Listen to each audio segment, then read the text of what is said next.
Tagfarinas naît à Tubursiku Numidarum, actuel Kemissa, en Algérie, au sud de l'actuel Souk-Arras, en Algérie, alors appelée Tagaste.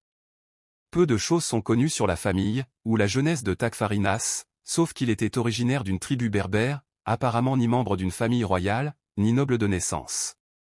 Lorsqu'il atteint l'âge de s'enrôler, il intègre les rangs des auxiliaires romains au sein de la Légion stationnée en Afrique.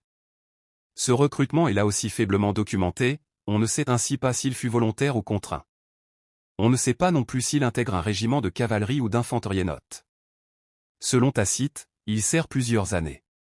Bien que les motivations personnelles de Tagfarinas nous soient inconnues, il est probable que l'occupation romaine sous Auguste des pâturages traditionnels des Musulmans, un peuple berbère, la construction de routes à travers cet espace, et l'interdiction d'accès de ces derniers fut un facteur déterminant dans l'ouverture de la désertion de Tagfarinas et de l'insurrection qu'il organise.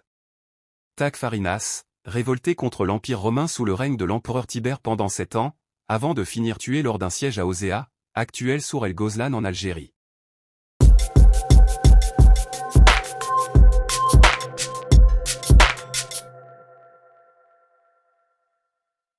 Tagfarinas est surtout connu pour la guerre qu'il mena contre Rome, et qui dura environ 7 ans, de 17 à 24 après Jésus-Christ.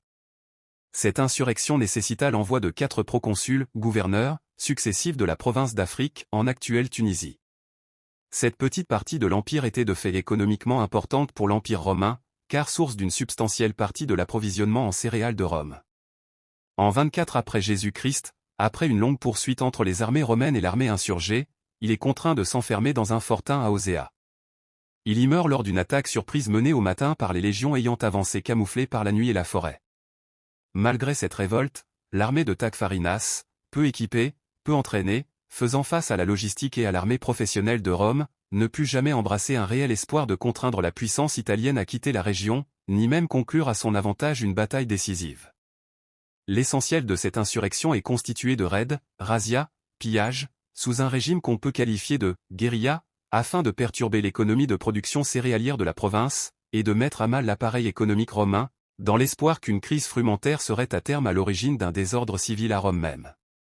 À la suite de la reprise de contrôle de la région par Rome, l'ensemble du plateau tunisien est converti en 29 à 30 après Jésus-Christ, par Rome en zone de production de blé, désormais soumis à l'impôt foncier, grâce au déplacement forcé des zones de pâture traditionnelles des musulmans vers les massifs montagneux de l'Aurès.